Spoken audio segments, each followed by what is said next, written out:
Hello, good evening, everyone. Happy to have you here and welcome to the Happy Healthy Home webinar series. I am Eleonora Bafo Ej. I am a health educator and the president of the Kid Patriot Club.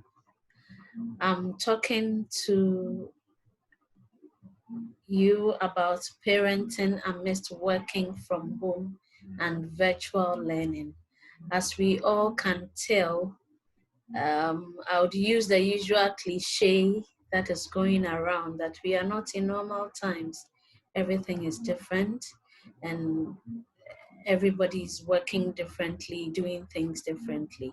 And we know the challenges associated with parenting and then working from home, the children learning online, and many things. So, ideally, this is what we expect as children are working or schooling from home and parents too working from home. So we want a serene picture like this. We want serene environment as this.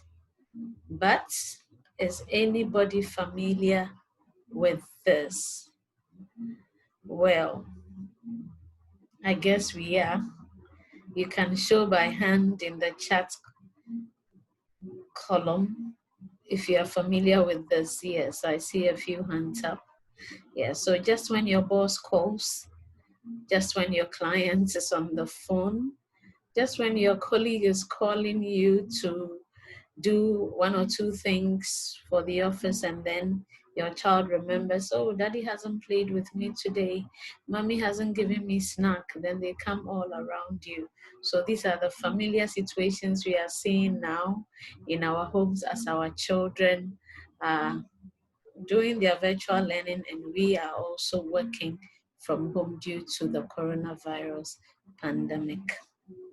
Now, working from home and schooling, online schooling, I put it into two categories. I call it the beauty and the beast. My children tell me that beauty was a light yellow dress and the beast wears blue. So I chose my colors to reflect that. Now let's look at the beautiful aspects of working from home with the children around. We are having the opportunity to bond very well with our children. A lot of us used to wake up very early, leave home early. Our children will be leaving home early for school. For most parents, we're seeing our children only on weekends, and that wasn't too good for us. But this has given us the opportunity to now see the family, be together, see movies together, talk together, work together, and then we are learning more and more about each other. So that is the good part. Now, social skills development of children. Now we are having the opportunity to teach our children the things we've not been able to teach them in the past. For example, now we are teaching the boys to do some painting, some ironing. We are teaching the children to do some cooking, playing together with them, a lot of things that we weren't doing before. Now they are learning us. We have the opportunity to stay longer with them at home. They are learning to clean, to, for example, work, do other things, knitting, sewing. So these opportunities exist, and it is good. It is the good aspect, one of the good aspects of the COVID-19 pandemic. And then we have the opportunity to right the wrongs in the lives of our children. As I said earlier on, we leave home early, we don't come back early, other people are taking care of our children, we do not know who our children really are. Now we have the opportunity to know the kind of things they say, the kind of songs they love to sing, the kind of games they like to play, and then we will see what needs to be corrected and what needs to be improved on. So let's look at these opportunities that the COVID-19 pandemic has brought to us. And then coordinated schedules, albeit a bit tedious sometimes. We know that now you're able to tell that at 8 the children are awake, they are having their breakfast. You can do this at this time, you can play at this time. So your schedules are a bit more coordinated together with the children. So the beauty of working from home together with the children while they also learn online. Now let's look at the ugly part. It is work, work, work, work, work, work, work. Now you're not just working up and going to the office to work. You're working from home, doing office stuff. You're working at home as a mother, and it's all about working on children, working on yourself, working on your business, working on so many things. So your work has tripled, if I should put it that way. And then we have become super parent, multitasking. We are now teachers because after the online classes, we have to supervise their assignments, their classwork, their homework. We have become employers and we are still employees. Some of us are both employers and employees at the same time. So you are still juggling between working on your own and working for somebody else. And then we are spouses. We have to take care of our spouses. We have to take care of our home. So all of these things, they make us super parents, really. We are doing more than we thought parenting was all about. And then that leads to chronic fatigue. Every now and then we are tired. You can't seem to have enough time for yourself. No matter the number of massages you do, you seem to be tired all the time. Fatigue has now become chronic, like hypertension and diabetes in our lives as parents. But as you can see from my slide, the beauty point and the beauty are much more, or are more than the point under the ugly. So I think we should look at the positive side of the pandemic and then enjoy it together with our children. Now, what are the challenges associated with the virtual learning? Children on their own are having their own challenges and they are affecting us as we work from home. So we have to deal with ID issues. We have to deal with passwords. We have to deal with login issues. So you're at work and then child comes, Mommy, what's my ID? Has my teacher sent an ID? For those who are doing real-time virtual classes. So where's my ID? Has my teacher sent my passwords? My login is not going through, all of that. And Mommy has to stop work. Daddy has to stop work and attend to these issues. Monitoring and supervision. You have to monitor and ensure that the children are doing the right thing while they are learning online. Are they going on to different websites? Are they browsing or are they learning? You have to supervise them to make sure that they are actually working and not playing. I always have to ensure that my 7-year-old is not scribbling whilst they are teaching. He's not chatting with friends while the teacher is on talking, or he's not changing his name from something to something else just to cause some laughter. So all of these things need attention, and there are challenges associated with virtual classes, especially while we are at home. And then loading and downloading and printing. So teachers are sending Google Classroom work, they are sending work on WhatsApp, they are sending assignments and all of that, and parents have to load, download. When the children finish, we have to upload, and then we have to print and send. These are all daunting tasks on us as parents. They are challenges we are facing, and we can't underestimate them. And maintenance and repairs. You have to, once in a while, they are fidgeting with your devices and you have to go and repair them. Something is going on somewhere. Sometimes they are working and they come, oh, my internet is not working. My computer suddenly stopped working, and you have to handle all of that. We've become DIY maintenance and repair parents. And what are the questions we are asking? What are the things parents are asking?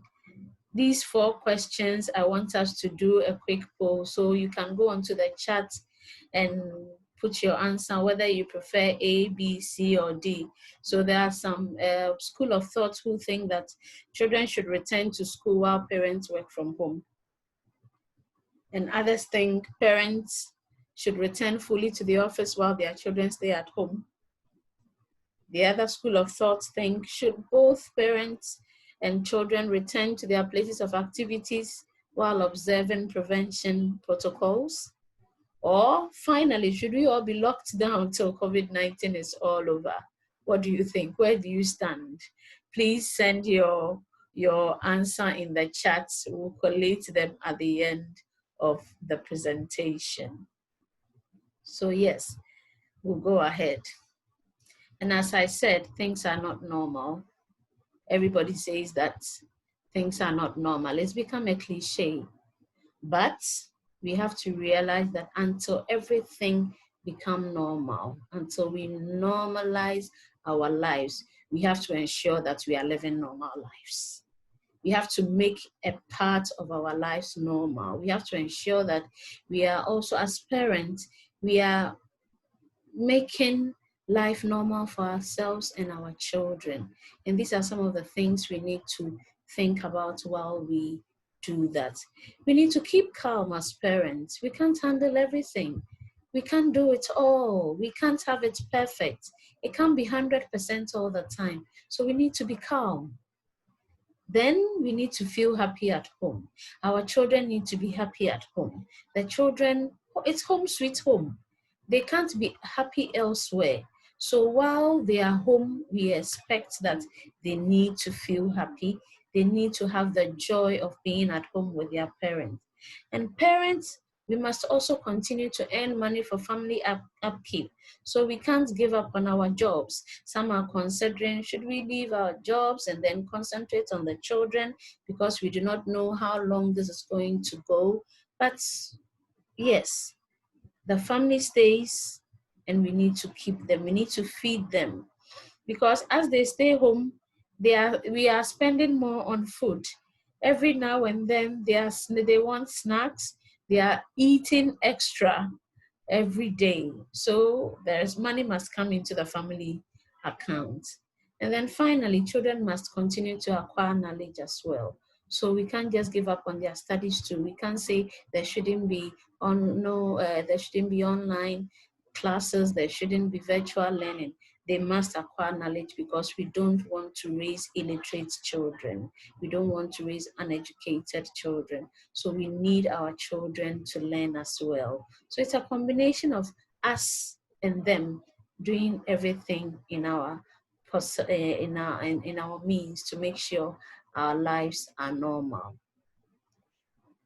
But ultimately, we need to understand that families have to work together. That's what I call cohesion in the family. We have to work together to make working from home and then virtual learning a success for the children. Our children must be happy learning at home, and we must be happy working from home as well, so that together we'll achieve one aim for ourselves as family.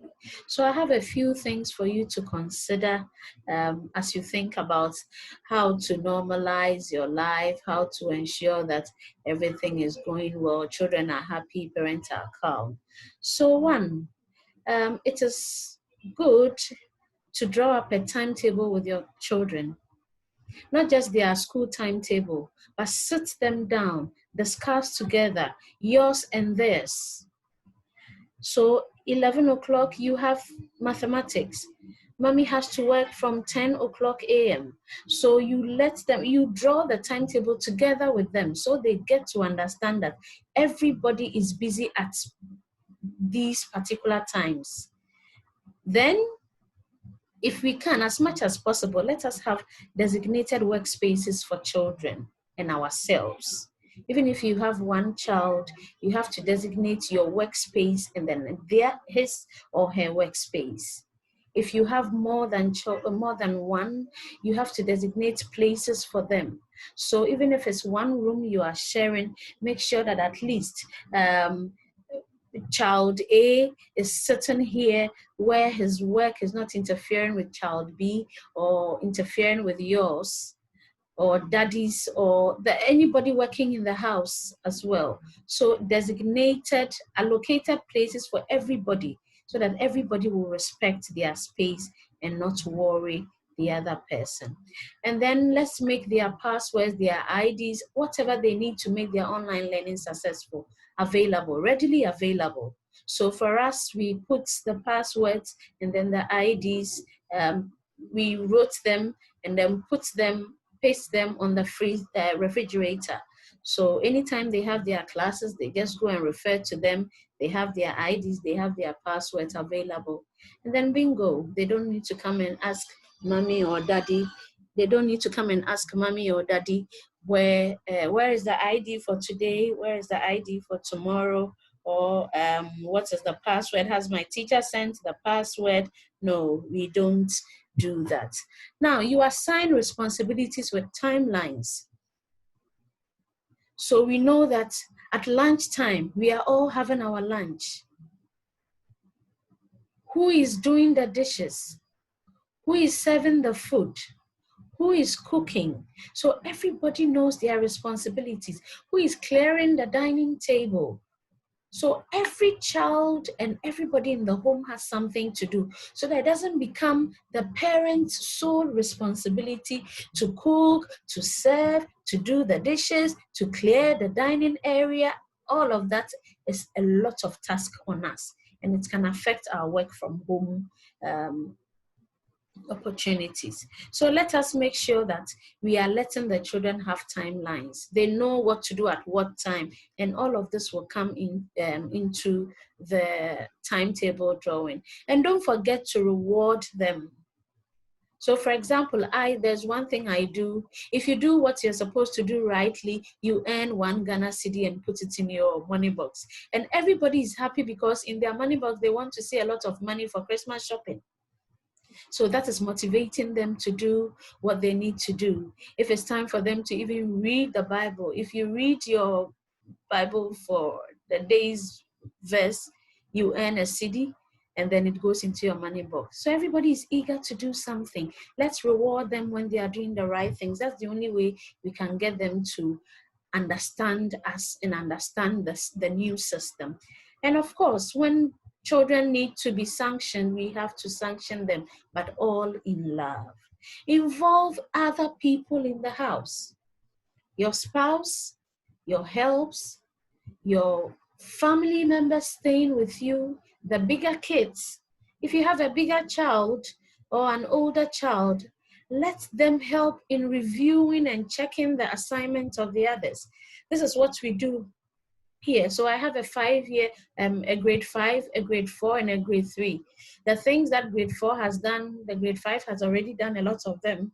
So what we do is that when grade 4 finishes or grade 3 finishes his work, I tell the grade 5 boy, go check on your brother and see if his work is fully done and rightly done. And yes, they do that. And I take a glance through to make sure it is really correct. So now, instead of spending 20 minutes to work on to check their homework, I'd rather spend 5 minutes, because the older one would have checked. So let's involve the other people in the family. If it's about cooking and you're working, you don't have to do it all by ourselves. And I believe that our spouses will also understand. So if you have helps, you have your mother, you have your sister living with you, let them help you. I've had to change my modus operandi, and then now let the people help. So sometimes when I'm working, when I'm busy, I have to ask my mother, who lives with me, to do something. She can cook and serve the children. Everybody in the house can help while you concentrate, because you need to earn your money, and the children also have to acquire the knowledge. So involve anybody who can help you achieve your aim. And that is how we can help both ourselves, the children, and the entire family. And then Let's give ourselves some break. Let's allocate time for breaks, even in our timetable. And when it's break time, it is break time. Our minds are completely off work and school. So if it means the children have to go onto the compound to play, to have some playtime together while you lift your feet up on the couch and rest or read a storybook or see a movie, just to make sure that we are having breaks, both children and parents. Because when we go to work, we have our lunch time, we have our break time, or yeah. So when we are at home, we should make sure we are having that. If it's 30-minute nap you want to have, or just a soul searching moment, it's important we do that. So let's not try to do everything and then leave our peace behind. It is important. Peace is what makes the home a happy home. But I would ask, or I would encourage, at the end of the day, or even before the end of the day, make sure that you are having some time with the children. You are talking to them. Get the children to understand what they are doing or what you're about. I believe that children, and from experience, I know that when you sit them down and you talk to them, they actually understand. They respect the rules when they are involved in it. But if it's being forced on them, they become a bit rebellious. So, for example, once I was so tired, I got so I didn't know what to do with myself. So the night before, as I went to sleep, I told the children, "Listen, mommy is very tired. I need to sleep. I need to have some lie-in time in the morning instead of waking up early." And they said, "Okay, mommy, don't come out. You lie in." And guess what? The next morning, these children, and I'm talking about the 7-year-old boy, organized breakfast for me in bed and said that, "Oh, mommy, you're tired. Just stay in bed. I'm doing something for you." And I thought that was really cute, but it's because they understand that I am tired. They understand that when I'm home, it's not a free time for me. I'm not on vacation. I'm working. I need to make money. I need to talk to my boss. My boss is demanding this and this and that from me. So when we involve the children, they get excited, they respect the rules, and they do better. But most importantly, before your day begins, commit your ways to God. It helps. And this is the quote I put there from Proverbs chapter 3, verse 6, which says, "Commit your ways to God and he shall direct your path." Sometimes we wake up and we are so confused as to how the day is going. But commit your ways to God. Say a short prayer. Tell God something about what you want to do, how you want your day to go. And trust me, it works, because God listens to us. So I'll leave you with this. Commit your ways to God and he shall direct your path. And both you, yourself as a parent, and then the children will live a happy life in a happy home. So before we end, I'm asking, what has been your experience? How are you taking it? What's going on with you in the house? What's going on with the children? How are you combining work at home and then supervising, monitoring the children's academic life as well? Share your experience with other parents here. And then I believe that we will all go home with something. So that's it, folks. Thank you so much for your time. Thank you for your attention. Thank you for joining us. And we hope to see you another time. Bless you.